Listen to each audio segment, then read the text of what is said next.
Welcome to the Get Your Act Together podcast. I am your host, Kelly Reynolds. And today, I don't know, welcome to June. Everyone has been saying this to me. What happened to this whole, this year? It was January was 4 months long, and then everything else went really fast. And now we're at June, and we have 1 week of school left here. 1 week of school. It is, what's today? I don't even know my day. It is June 5th. I am completely behind on this podcast, so you will be getting this live on June 6th. And we have a week left of school, and I am both excited and sad. Excited as a mom to see my kid and be able to go places and do things, and sad as a business owner for the complete focus time that I will no longer have in my life. And because of summer coming, I feel like there's a new season, but also just figuring out what the next 12 weeks of our life is going to look like, because summer is 12 weeks long this year. And we have camp booked, but that's not a lot of time. The question I have for you today is, how do you make choices when you have way too much to do? I feel like this is a classic entrepreneurial problem.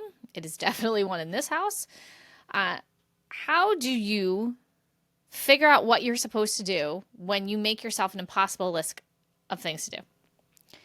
I love to put all the things on my plate. I love to make task lists that could not be done in 3 years. Forget today. I get very excited about all the things. If you've been a longtime listener of this podcast, you will hear me get really super excited about things. If you ever talk to me, ask me about gardening, and I will probably never shut up.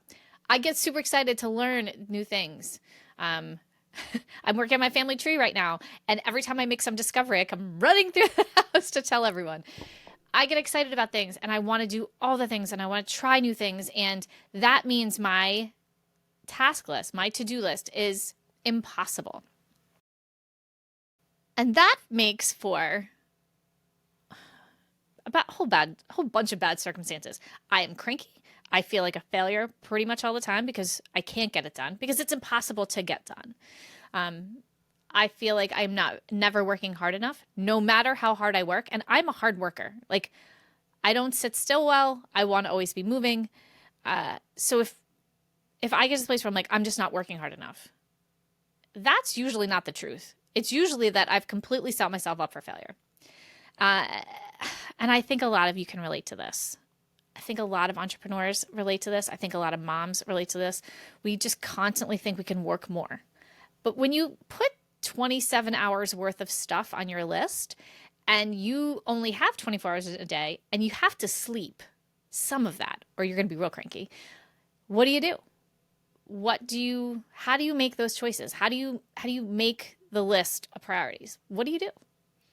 And that's kind of what we've been going through here, because last summer was atrocious. If you are new around here, last year, my biggest client decided he was selling his business and told me a week before Memorial Day, which meant the summer that I had planned, where I had SOP'd the hell out of my whole business and my team was on top of it, and I was going to sit back for once in my life and chill out and go paddleboarding, completely got blown to smithereens. And I worked more last summer than I think I have in years. And it sucked. It sucked. All the things I wanted to do didn't happen. Not just the relaxing, but there were projects I had on the plate. I was okay, we're going to have more time this summer. I'm going to work on these things. And I didn't get to. So this feeling of failure because you didn't get the things done, this bumping things constantly, writing the same to-do list every single day because you're never getting any of the things done. I know that you out there understand this. I think we all do it to a point. I'm just super good at it. It's a real technique. So what do I have? What are my options? How do I choose here? I mean, delegation is definitely an option, right? I talk about delegation a lot around here, and I'm a big proponent of getting help. I think that it's super important to get help. You cannot do all the things in your business. You could definitely not do all of them well. There are decisions I have made in my business around delegation that I guess I want to talk about a little bit because it's a real sticking point. So with delegation, you can obviously say, okay, I've made $2,000 from this client. I am going to delegate part of the workout and I'm going to pay this subcontractor, employee, whatever, $800 of that money. You have money come in, you take that and you pay someone else to do the work. And that makes sense, right? Because you're still making money and you're making sure there's a cash flow positive way to work on this. There's also other places where maybe there's not cash flow coming in. Maybe it's an investment. Like I want to delegate out social media management because I don't have the time and this is not what I'm good at. So if I can delegate this, I can spend my time over here and I'll make a ton more money over here. This totally makes sense, right? But there are times where people don't follow the money, I guess. They don't make sure that there is a cash flow positive way that this is working, or that there's, even if it's not cash, there's a benefit to it.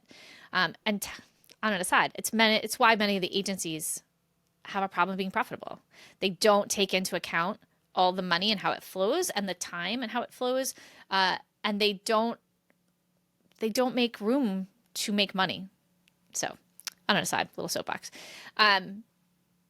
So really looking at the cash flow and if the delegation is worth it. The other thing about delegation is that it has to be work that can be delegated. And I will tell you that almost all the work can be delegated, except things like I'm recording this podcast. I have to be recording this podcast. I also had to prep for this podcast.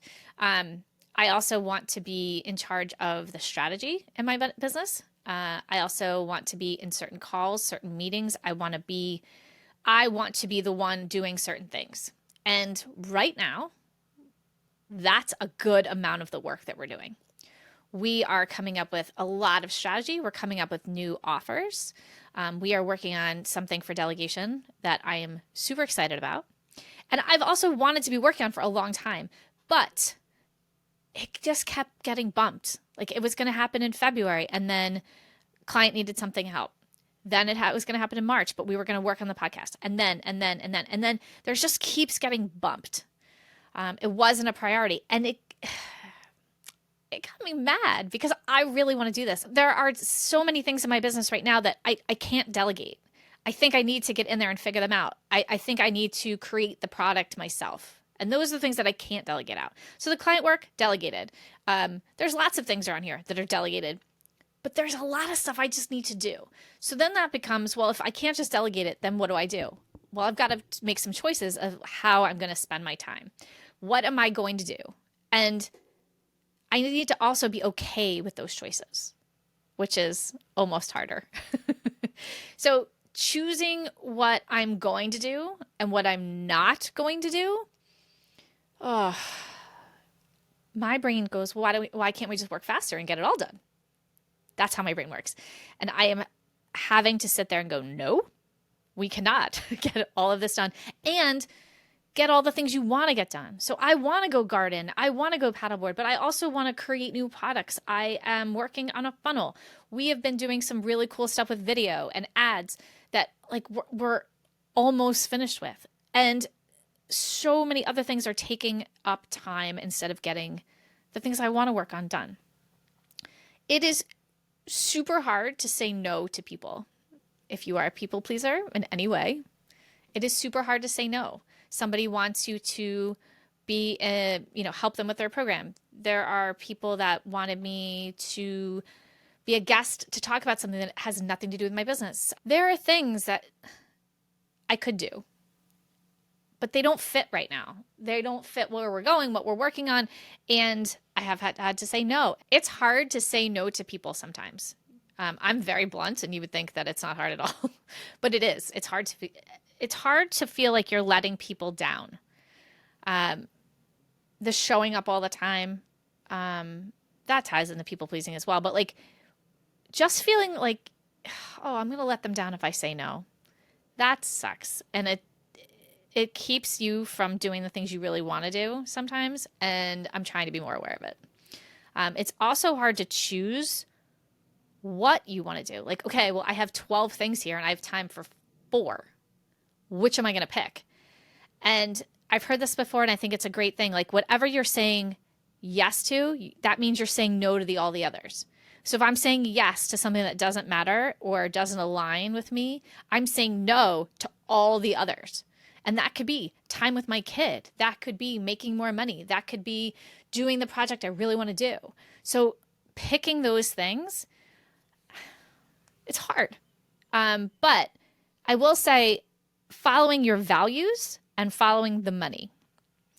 I say both because I want to be altruistic and be like, oh, follow your values. But you also have to follow the money. We have bills to pay. So if I just want to pick flowers all day, that may be a value of mine to be more eco-friendly and grow my own stuff, but it doesn't mean I can pay my mortgage on that. So being able to kind of balance those two is super important for us right now, right? Our family is in this business. So making sure that it all actually works, the priorities I've actually put there, make our life work is important too. But I will tell you, when you start making these decisions, when you start saying yes and no clearly on what you want, oh my God, the weight off your shoulders is amazing. It is amazing. Because when you set that impossible list, you are always setting yourself up for failure. Always. You can't get it done. You feel guilty. You are a failure. It's a mess.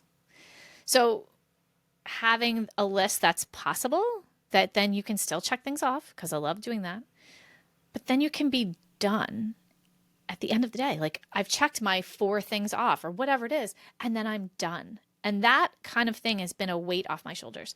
Also, the overwhelming, hovering of responsibility when you start choosing what you want to keep, that weight comes off your shoulders as well. So for instance, the podcast. I love doing this podcast. I enjoy it. I love talking to everyone. I love talking to the guests. We've had the last 50 episodes or so have been mostly guest episodes, and I love it. I have met a lot of new people. I've stayed in contact with people. I am doing collaborations with people that I never would have met before. Most of the guests have been people that I didn't know, or I knew maybe through the DOO or socially or something like that, but I didn't actually hang out with them or talk to them. So now I've this kind of, it's like a networking and connections, and I love it. And I'm learning new things, right? I've had guests on that I really genuinely wanted to learn from. I was asking questions because I really wanted to know the questions. But podcasting is hard. It's a lot of work. I have had friends of mine say, I'm going to start a podcast. I think it'll be an easy way to do content. And it is not. It is not. A podcast is a great way to create content. It is not an easy way to create content. So just so you know, if you are thinking of doing a podcast, I don't want to discourage you, but I want you to think it through. It's a lot of work. And especially if you're going to have guests on. I either need to go find guests, or guests have to come to me. I have to vet them in some way so I know that they're not like a lunatic, and that they might have interesting things to say. Sometimes I'm surprised either way, both way, one way or the other. But then you need to make sure everything's set up so that they can fill out a form to give me all of their stuff, the links and the headshot and all that kind of stuff. And then there are emails to let them know that their podcast is live. And here is a Google folder with a whole bunch of clips in it and graphics so that you can share it. We do all of that for all of our guests, get all that. Then there is the prep for the episodes. I don't like walking in and asking the same 4 questions over and over again to the guests, especially when they're so varied. Everyone has, different strengths, different niches, different all the things. So we put a lot of research into it. I go through their stuff. I read about what it is that they have a podcast. I listen to the podcast so that when they come to the show, I don't want them to think that I'm wasting their time asking them dumb questions. I want them to understand that I have put in the time. I'm not wasting their time. And I really do want to learn from them. So there's the prep. And then after that, there's the recording, the actual recording. I like to be showered and dressed, not in my pajamas for recording. Then there's editing, which thank God I do not do. Brian does that, and he is brilliant at it. Then there's the clips. We're pulling out clips for everything so that we can share them. If you follow us on social media, it's, at Reynolds OBM everywhere except Twitter, because I don't like Twitter. You will see there are clips, minute-long clips from all of the episodes. They are there. That's a lot of content. But those have to be pulled out You have to, edit them. You have to put the branding on them. Brian has music that goes along with them. And then you have to market all that. So there's this whole process. And podcasting for us it's got benefits, but they're not as tangible as other things.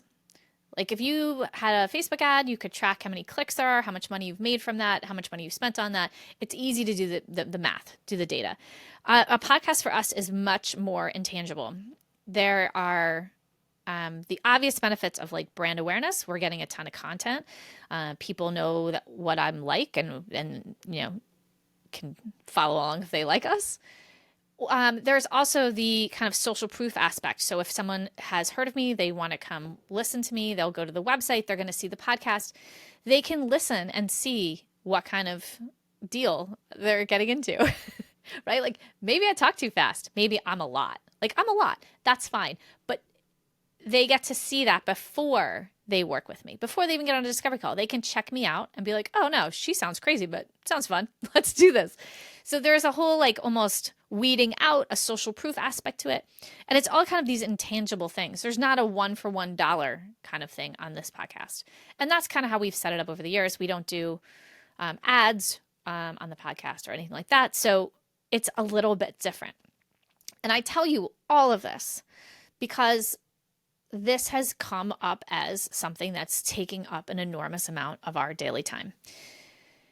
We have been playing with things. We've been learning things. I've told you this in the last couple of months. We've been learning all this kind of marketing and how to use different software and editing and videos and things like that.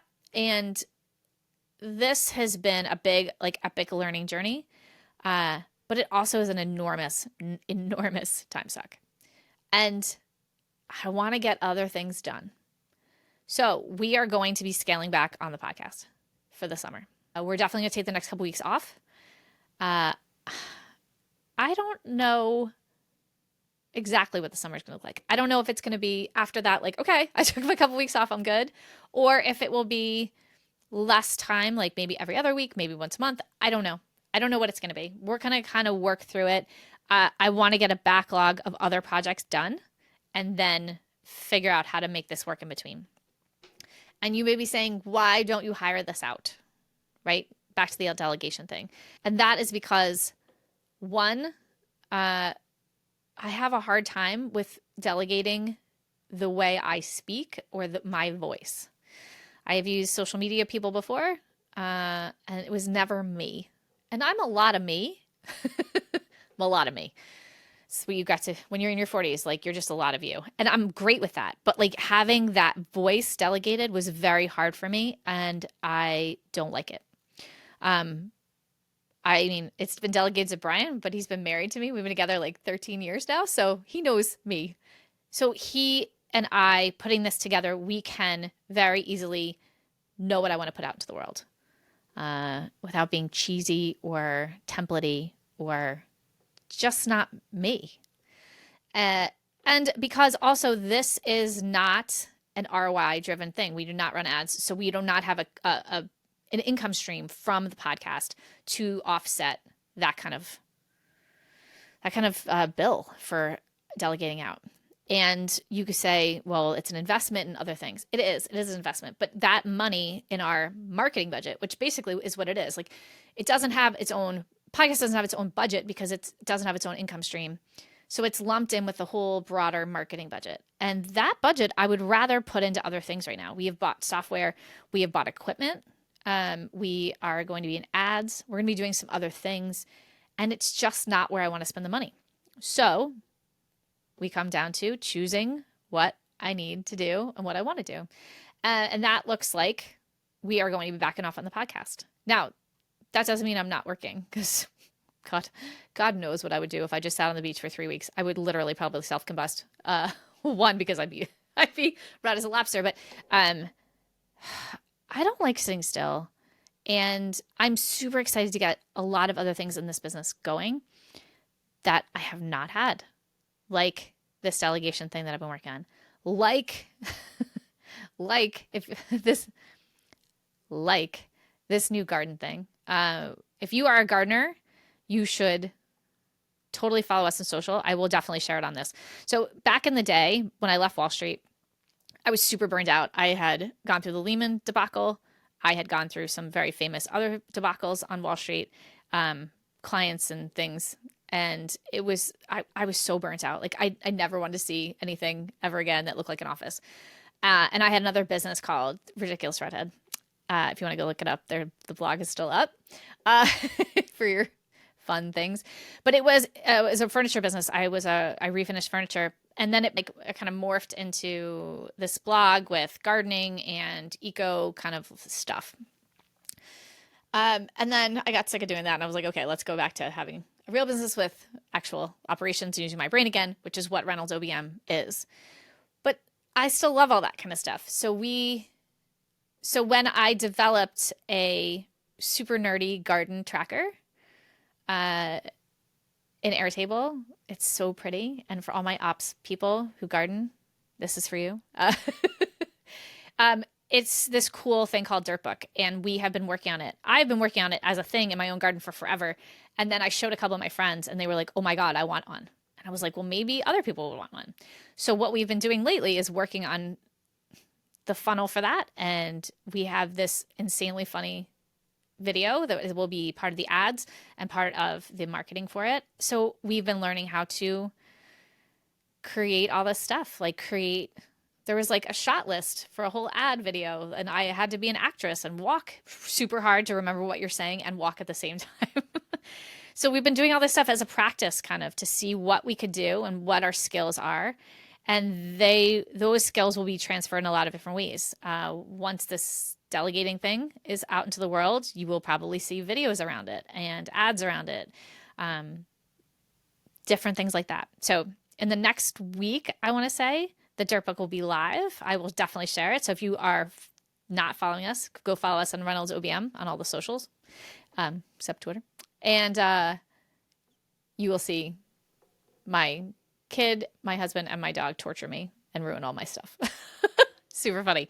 I say all this because there's just things that I've been working on, and I feel like none of it's real until it's actually out in the world, and it's almost out in the world, and I'm getting really excited. And I'm really excited. I'm really excited for all the things that I have not been able to do that have been on my list forever, that we're finally getting there. And that means that we're going to take a little bit less time on the podcast. So we're still going to be around here. We're still going to be on the podcast. I'm not ending the podcast. I love it. I just need a slight break. So June is going to be, I think we're just going to take the next couple weeks off, and then we're going to see how it goes in summer. Once we get some other things off our plate, maybe we will have more time and be like, okay, ready to go. I don't know. I don't know how that's going to work, but we will be doing lots of other things. So make sure you follow us on social. Go or subscribe. What is it? All the kids say, like and subscribe on YouTube, because it's going to be fun. There's a lot of fun things, and I'm really excited, and I'm really looking forward to it.